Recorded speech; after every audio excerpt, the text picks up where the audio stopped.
Here at A1 Copy Tech, we've had a lot of customers ask us how to set up a box, a user box that stores your documents. We're going to go ahead and walk you through the process of storing this document here, which is our number. Basically, you put that in the feeder to start off, that way you don't have to worry about it. All your important documents that you want to scan to a box, you're going to hit user box. You're in the public folder right now, so you're going to hit new. Touch here. Let's just call this box 1. We're going to hit close. Okay. So there the box is. At that point, your document's already in the feeder. You're going to hit save. All your adjustments are here. If you want to save it in color, black and white, PDF, whatever you want to size, double-sided, front, back, whatever it is. But your document will be saved in that box. Hit start. All right, so basically it's saved. Now you're going to go about throughout your day.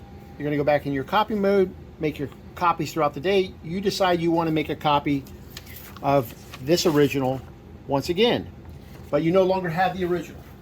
At that point, you're going to hit menu, user box, box, open. There's my document. I'm going to hit touch. We're going to hit print. And when it turns blue, you hit start. Now, if you watch over here,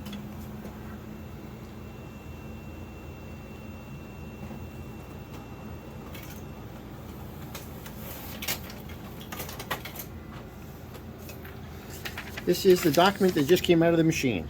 Now it's permanently saved here, so you don't have to sit and look for this document. So if you have certain type of work documents, whether it's a fax form or special paperwork that you need to save, you can save on the copier itself. Thank you for watching.